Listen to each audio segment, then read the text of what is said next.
Assalamualaikum warahmatullahi wabarakatuh. Selamat datang kembali di KKBJ Rawajelawe, Jakarta Selatan. Hari ini kita mau bikin konten yang agak beda nih. Kita bakal unboxing silsilah keluarga besar Bapak Jahiran.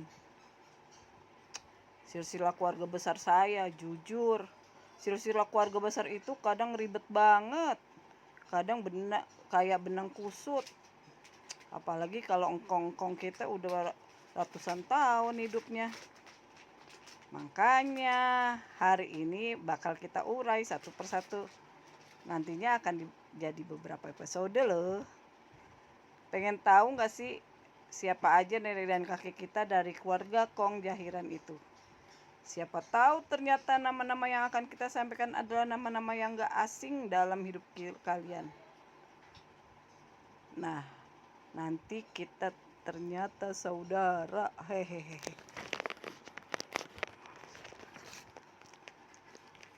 Oh iya, Aye lupa belum memperkenalkan diri nih. Nama Aye Nur Aini, anak dari Ibu Aryani dan Bapak Muhammad Tabrani. Kalau dari keturunan Kong Jahiran, Aye ini adalah jalur anak Kong Jahiran yang pertama yang bernama Kong Mejeni. Lalu Kong Mejeni punya anak yang nomor 7 namanya Kong Arwani. Nah, istrinya namanya Hadije. Nah, ibu saya adalah anak nomor 4 dari Kong Arwani. Jadi saya adalah generasi kelima. Panjang ya silsilah Kong Jahiran. Bahkan ada yang sampai generasi ke-7 loh.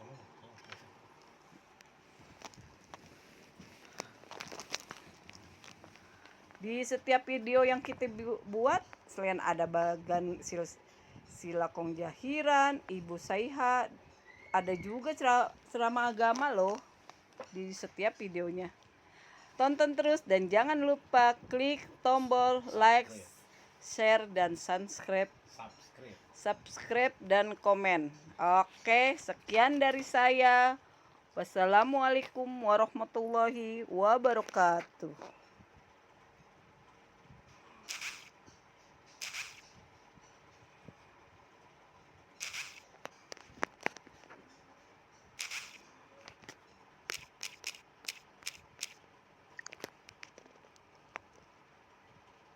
Mohon maaf ya kalau kata-katanya kurang berkenan di hati ente-ente orang. Makin kenal ibu-ibu, bapak-bapak, makin memahami sifat ini, makin kenal sama Allah dan makin yakin Allah itu satu-satunya Tuhan, gitu loh Pak. Jadi nggak boleh, Bapak Ibu nggak boleh jawab begini. Bapak Ibu tahu dari mana Tuhan kita Allah? Jangan-jangan selain Allah. Mulai tuh goyah. Iya juga ya. Nah iya juga. Jadi langsung murtad itu langsung jadi kafir. Ya. Jadi kita harus punya argumentasi, kita harus punya dalilnya, ada dasarnya. Kita mengakui Allah sebagai Tuhan bukan ikut-ikutan. Bukan. Nggak boleh. Ya karena bapak saya bilang si Allah sih Tuhannya. Oh nggak boleh, itu nggak diterima-terima. Iman tuh nggak boleh ikut-ikutan tuh. Kata orang sih Tuhan kita Allah. Lah kata orang salah. Nah ini hati-hati nih. Kalau belajar iman atau belajar tauhid, bener, selamat akidah. Sebab kalau akidahnya udah goyah, Bapak Ibu mau sujud sampai tidak legok juga gak bakal diterima sama Allah. Maka ini iman ini penting ini ya, kenal sama Allah. Yakin benar-benar, jadi gak ada yang bisa menggoyahkan.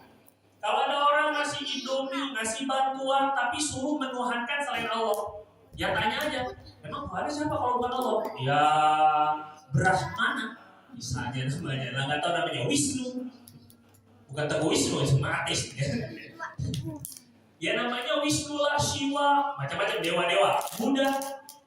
Terus Tuhannya gimana? Ada bentuknya nggak? Ada, bentuknya begini, lagi duduk di atas bunga, kepalanya botak. Bukan Tuhan itu mana? Botol hijau. Tuhan itu nggak boleh sama memang. Begitu cara mudah untuk kita memantapkan iman.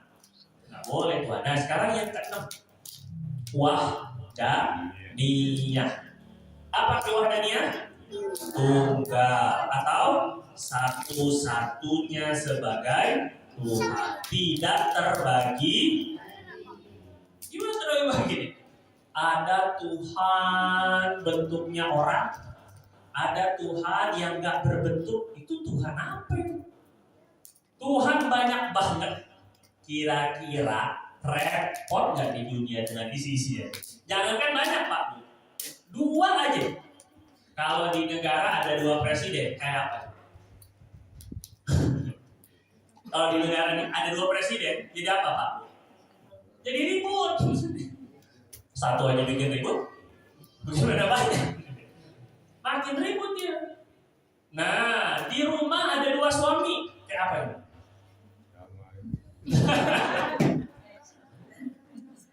Gak jadi apa-apa, udah hancur aja udah pasti ribut.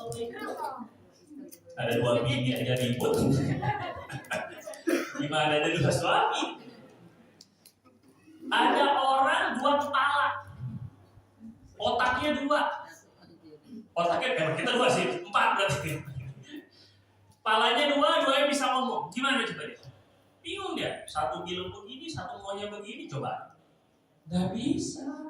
Secara logika udah gak masuk. Apalagi Tuhan.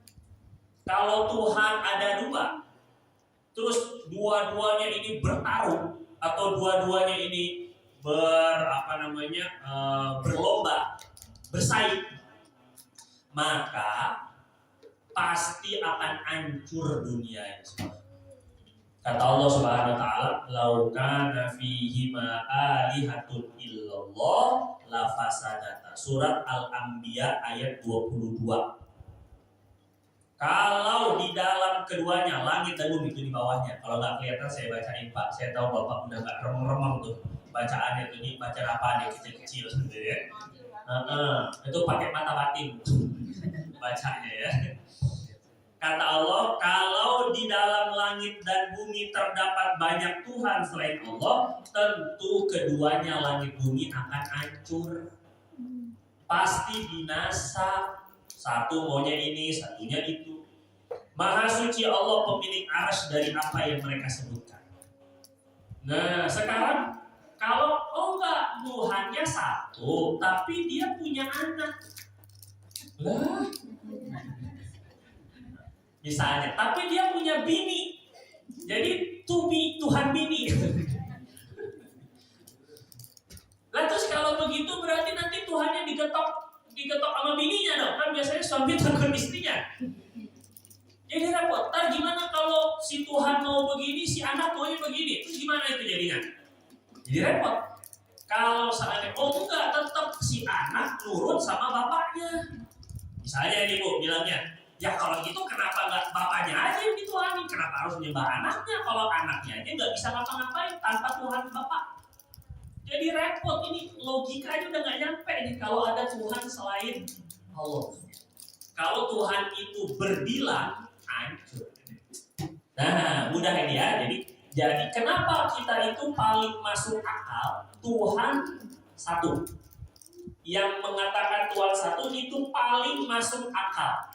Sangat mudah Bapak Ibu jawabannya ya. Allah udah kasih tahu kalau seandainya ada di langit dan bumi Tuhan lebih dari satu, pasti langit bumi hancur.